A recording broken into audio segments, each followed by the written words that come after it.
रट्टा नहीं लगाना आपने, उसको समझना है कि आप सैंपल स्पेस किस तरह से बना रहे हैं, इवेंट किसको कह रहे हैं, प्रोबेबिलिटी का फॉर्मूला क्या है, कैसे निकालते हैं। ठीक है। दूसरी बात है कि आपने जो भी क्वेश्चन आएगा उसको बड़े अच्छे तरीके से पढ़ना है। अस्सलाम वालेकुम, वेलकम टू जेंडा सीएसएस। मैं हूं इस्लाम जमल और आज हम बात करेंगे प्रोबेबिलिटी के ऊपर। बहुत इंपॉर्टेंट टॉपिक है, सीएसएस जनरल एबिलिटी में भी आता है और इसके अलावा ये सारे वन पेपर एमसीक्यूज में भी एक दो क्वेश्चंस आए होते हैं कि जी आप कॉइन टॉस करते हैं या फिर एक कार्ड निकालते हैं डेक ऑफ कार्ड्स में से, तो उसकी क्या प्रोबेबिलिटी है वगैरह वगैरह। तो बहुत इंपॉर्टेंट टॉपिक है। इसमें से दो ही काम करने हैं आपने। First of all you have to understand the different terms and formulas rightly, कि आपको उनकी अंडरस्टैंडिंग होनी चाहिए, आपके कॉन्सेप्ट्स अच्छे हों, उनको रट्टा नहीं लगाना आपने, उसको समझना है कि आप सैंपल स्पेस किस तरह से बना रहे हैं, इवेंट किसको कह रहे हैं, प्रोबेबिलिटी का फॉर्मूला क्या है, कैसे निकालते हैं। ठीक है। दूसरी बात है कि आपने जो भी क्वेश्चन आएगा उसको बड़े अच्छे तरीके से पढ़ना है। अब ये लेक्चर शायद थोड़ा सा बड़ा हो जाएगा, इसलिए मैं इसको दो पार्ट्स में डिवाइड कर रहा हूँ। तो ट्रिकी क्वेश्चंस भी हम इसमें डिस्कस करेंगे कि एग्जामिनर जब आपको कहता है कि एट मोस्ट टू हेड्स आने चाहिए, उसकी प्रोबेबिलिटी क्या है एटसेट्रा, तो उसके बारे में भी हम डिस्कस करेंगे। फिलहाल आज के लेक्चर में हम प्रोबेबिलिटी डिस्कस करते हैं, डिफरेंट टाइप्स ऑफ प्रोबेबिलिटी देखेंगे, किस हेड्स टेल्स वगैरह की क्या क्या आती है। लेट्स स्टार्ट, आपको मज़ा आएगा आज की वीडियो में। The likelihood that an event will अकर, इसको हम कहते हैं जी प्रोबेबिलिटी। ठीक है जी। प्रोबेबिलिटी क्या होती है कि the likelihood of an event occurring या that an event will occur, full stop. ठीक है जी। Different ways of writing probability होते हैं जी। आप इसको फ्रैक्शन में भी लिख सकते हैं, डेसिमल में भी लिख सकते हैं, परसेंटेज में भी लिख सकते हैं। फ्रैक्शन जो है 0 से 1 तक हो सकती है। अब ये देखिए कि 1/2, 1/3, 3 और 4 ये सारी 1 से कम है, लेकिन 0 से ज़्यादा है। ठीक है। 0 भी हो सकती है प्रोबेबिलिटी। फॉर एग्जांपल आप कॉइन टॉस करते हैं और आप कह देते हैं what is the probability that a cow will appear, तो उसकी प्रोबेबिलिटी 0 होगी, क्योंकि कॉइन टॉस में हमारे पास हेड्स और टेल्स होते हैं, या बाबा मस्जिद होते हैं अगर आप पाकिस्तान के सिक्के की बात करते हैं। तो खैर अब तो वो भी चेंज हो गए। डेसिमल में प्रोबेबिलिटी हो सकती है 0 से 1 तक। ज़ाहिर है इन्हीं सारों को आप अगर डेसिमल्स में कन्वर्ट करते हैं तो कहीं 0.5 आ जाएगा, कहीं 0.1 आ जाएगा, 0.75 आ जाएगा, हर तरह की हो जाती है। ठीक है। और परसेंटेज में भी 0% से 100% तक प्रोबेबिलिटी हो सकती है। 20% किसी इवेंट की प्रोबेबिलिटी हो सकती है। फॉर एग्जांपल एक बैग है, उसमें अगर 5 बॉल हैं, 4 वाइट हैं, एक ग्रीन है, तो what is the probability of getting a green ball, वो है 1/5, मतलब 20%। सिमिलरली 40%, 90% भी हो सकती है। That depends on your problem या क्वेश्चन क्या आया हुआ है आपको। Common examples used in probability questions. Common examples के किस तरह के क्वेश्चंस आपको आते हैं प्रोबेबिलिटी के क्वेश्चन में ज़्यादातर, उसमें है जी कॉइन टॉस। मैंने सिक्का उछाला है, उस पर हेड और टेल आने की प्रोबेबिलिटी क्या है, मैंने 2 दफ़ा उछाला है, 3 दफ़ा उछाला है, क्या प्रोबेबिलिटीज है। ठीक है। फिर है रोलिंग अ डाइस। वो लूडो का दाना जो है, जब आप फेंकते हैं लूडो में, वो डब्बी में डाल के, हम एमओडी गए थे तो उधर काफ़ी देर हमने लूडो भी खेली थी, तो काफ़ी मज़ा आया था वैसे तो। तो रोलिंग अ डाइस जो है उसमें प्रोबेबिलिटी क्या हो सकती है कि जी आपका 3 आ जाए या 6 आ जाए वगैरह वगैरह, तो ये भी है। Similarly picking a ball from A bag of balls, पहले भी आपके साथ डिस्कस कर चुका हूँ कि एक बैग है या बॉक्स है, उसमें काफ़ी सारी बॉल्स मिक्स की हुई हैं, आपने आंख बंद करके उसमें से ऐसे करके हाथ डाल के निकालना है। तो क्या प्रोबेबिलिटी है कि ग्रीन आए, वाइट आए, रेड आए वगैरह वगैरह, डिपेंड्स ऑन द मिक्सचर।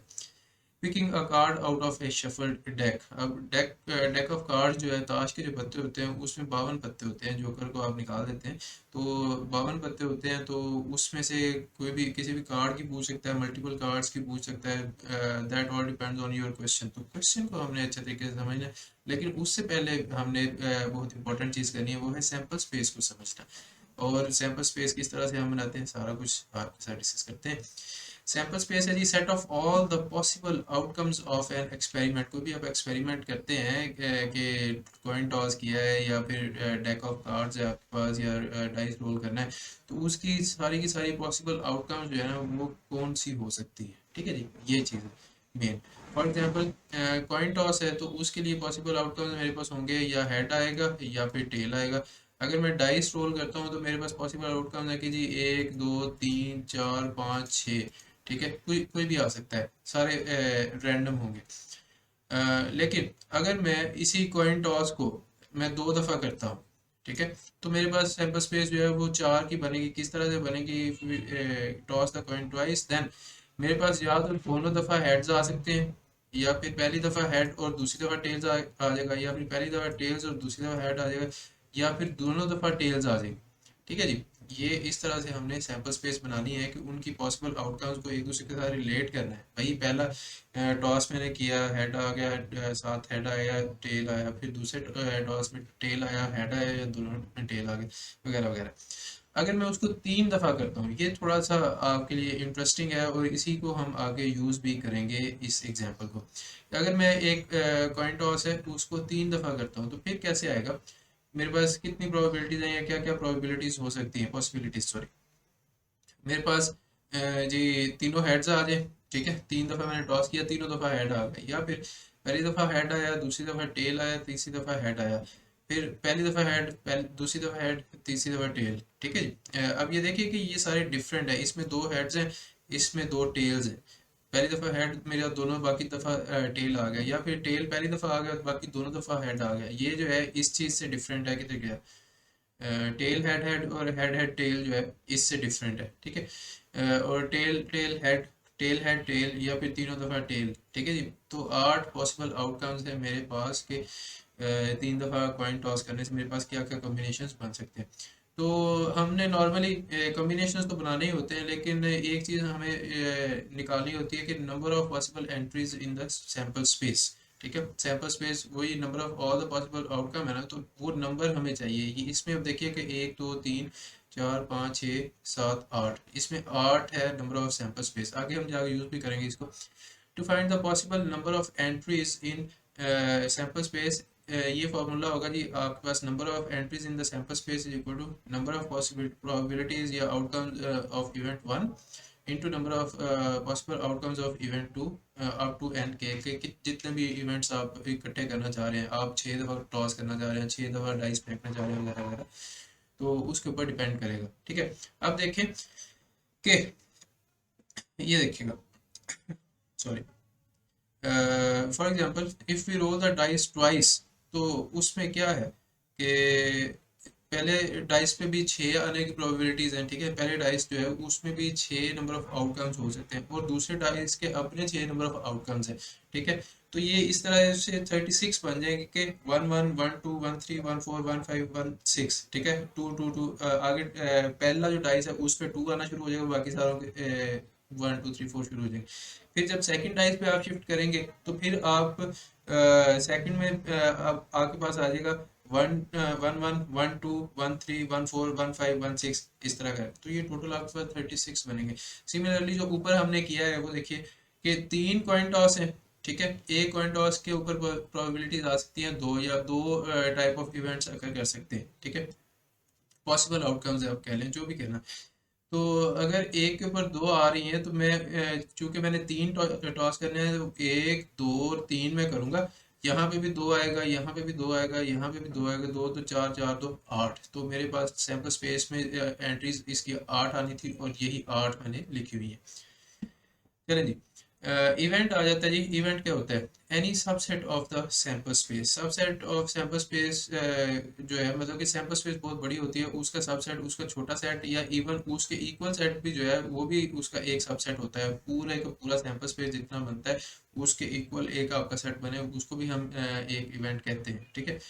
तो for example from the sample space of rolling the dice 3 times, if we take the conditions where we get only 1 head. ठीक है, तो क्या आएगा? देन द इवेंट इज, अब उसने कंडीशन दे दी है कि ऐसा इवेंट के जिसमें हमें सिर्फ एक हेड मिलेगा, एक हेड मिलेगा इसी 3 दफ़ा फेंकने में।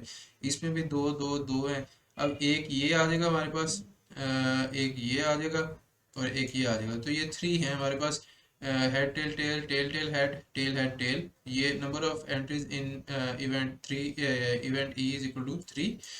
एन ई हमारे पास 3 आ गया। तो प्रोबेबिलिटी का हमारे पास फॉर्मूला होता है, probability of an event E is equal to number of outcomes in event E over number of outcomes in sample space.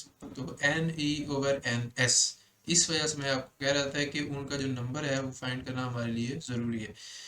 For the above example event we have, अब number of N E जो है हमारे पास 3 है और N S जो है हमने पहले निकाला है 8 है, तो N E over N S 3/8 हमारे पास प्रोबेबिलिटी आ गई कि वहाँ पे एक हेड आएगा उनमें। जो भी हमारे पास कॉम्बिनेशन बन रहे हैं उनमें से एक हेड आने की प्रोबेबिलिटी क्या है, बाकी दो टेल्स हो जाएंगी। चलें जी, आगे एग्जांपल पे आते हैं। What is the probability of getting a sum of 9 from 2 throws of a dice. अगर मैं एक डाइस को 2 दफ़ा थ्रो करता हूँ तो उससे 9 बनने की प्रोबेबिलिटी कितनी है। ठीक है, तो अब इसमें सैंपल स्पेस बनाए देखें। N S is equal to N1 × N2। पहली दफ़ा भी जब आप डाइस फेंकेंगे उसके 6 पॉसिबल आउटकम्स हैं, दूसरा भी डाइस जब आप फेंकेंगे उसके 6 पॉसिबल आउटकम्स हैं, तो वो 36 आ जाएगा। जो पॉइंट टॉस है देखिए उसमें से 2 पॉसिबल आउटकम्स हैं, तो 2 ज़रब 2 हो जाना था, लेकिन यहाँ पे जो डाइस है तो वो डिफरेंट है, वो 6/6 आएगा, 36 है। अब हमारे पास इवेंट क्या है, इवेंट उसने कहा है जी कि सम ऑफ 9 आना चाहिए। सम ऑफ 9 मतलब कि आप पहला और दूसरा दाना जो है उसके नंबरों को ऐड करें तो 9 बनना चाहिए। 9 कैसे बनेगा, 7 तो होता नहीं है, ठीक है, ना ही 8 होता है ना ही 9 होता है, तो 6 होता है और 5 होता है। इनके साथ आप 4 और 3 को ऐड करते हैं तो 9 बनता है आपका। तो क्योंकि जो डाइस का दाना है उसमें 1 से 6 तक नंबर है, ठीक है, तो दैट मीन्स के 3 और 6 के साथ आपका 9 बन जाएगा और 4 और 5 के साथ आपका 9 बन जाएगा। अब ये देखिए, ये पहले पे है, ये दूसरे पे है, ये पहले पे, ये दूसरे पे। लेकिन अगर पहले पे 5 आ जाता है और दूसरे पे 4 आ जाता है, ये एक अलहदा से एंट्री है, और सिमिलरली पहले पे 6 आ जाता है और दूसरे पे 3 आ जाता है, तो ये भी एक अलहदा से एंट्री है। तो सिर्फ और सिर्फ ये है प्रोबेबिलिटीज हमारे पास कि जी सम ऑफ 9 बनेगा 2 डाइस थ्रोज पे। तो number of possible outcomes in event E is equal to 4। तो probability of E is equal to 4/36 is equal to 1/9। ये हमारा आंसर आ गया है जी। ठीक हो गया जी। In a bag of 18 balls, 4 are red, 5 blue and 9 white. What is the probability that a ball drawn is not blue? अब ये मजे की चीज़ है कि not blue मतलब blue के अलावा कोई भी हो सकती है। ठीक है, तो कैसे करेंगे, या तो आप वाइट और रेड जो है उनकी प्रोबेबिलिटीज अलग-अलग से निकाल के ऐड कर दें, क्योंकि तीन चीज़ें ना, जो ब्लू है वो साइड पे हो गया, बाकी जो हमारे पास दो चीज़ें जो रह गई हैं हम उनकी प्रोबेबिलिटीज निकाल के ऐड कर दें। या फिर दूसरा तरीका ये है कि आप ब्लू की प्रोबेबिलिटी निकाल दें और उसको 1 में से माइनस कर दें। प्रोबेबिलिटी मैंने आपको पहले भी बताया कि 0 से 1 तक होती है, ठीक है। तो ब्लू ब्लू की प्रोबेबिलिटी अगर 5 और 18 आ रही है, ज़ाहिर है आप इन सारों को ऐड करेंगे, 18 बॉल्स है ना, उनमें से ब्लू कितनी है जी, 5 है, तो एन एच जो है सैम्पल स्पेस हमारे पास 18 है। Number of outcomes in blue NEB वो 5 है हमारे पास, ठीक है। तो 5/18 आ गया जी ब्लू की प्रोबेबिलिटी, तो ये डेफिनेटली 1 से कम है। इसको अगर मैं 1 में से माइनस करता हूँ तो बाकी सारों की कंबाइंड प्रोबेबिलिटी आ जाएगी। याद रखिए कि इसमें उसने हमसे वाइट और रेड की अलग-अलग से नहीं पूछी, उसने जस्ट कहा है कि ब्लू ना आए ये प्रोबेबिलिटी कितनी है। तो जो ब्लू आ रही है मैं उसको अगर निकाल दूं 1 में से तो मेरे पास बाकी सारे की प्रोबेबिलिटी बच जाएगी। This is the concept of an event not occurring. तो प्रोबेबिलिटी ऑफ ब्लू हमने निकाली 5/18, और probability that A ball drawn is not blue is P of E bar is equal to 1 minus probability of EB, probability of event B not occurring. ठीक है जी, वो कैसे आएगा हमारे पास 1 minus probability of event B occurring. तो 1 में से निकाल दिया 1 माइनस 5/18 जो कि ब्लू की प्रोबेबिलिटी है, 13/18 जो है हमारे पास प्रोबेबिलिटी आ गई है कि वो बॉल ब्लू नहीं होगा। तो ये थी जी हमारा आज का टॉपिक, प्रोबेबिलिटी इंट्रोडक्टरी टॉपिक है, very interesting. And I hope कि इसमें समझ भी आ गई होगी आपको। इसको अच्छे तरीके से आपने प्रैक्टिस करना है, बार बार लिख लिख के प्रैक्टिस करें, डिफरेंट सिनेरियोज से प्रैक्टिस करें। इजीली आपको वर्ड प्रॉब्लम्स ऑनलाइन अवेलेबल हैं, तो उनसे प्रैक्टिस करके अपने जवाब वेरीफाई करें, अपने कॉन्सेप्ट्स जो हैं उनको पक्का कर लें। मैं आपसे मिलूंगा नेक्स्ट वीडियो में। कल हम अगेन प्रोबेबिलिटी को ही डिस्कस करेंगे, लेकिन थोड़े से तड़के के साथ। उसमें हम और एंड वाली चीज़ें जो हैं वो डिस्कस करेंगे, तो देखना ना भूलिएगा और जीते रहें। I will see you in the next video. Take care, Allah हाफिज़।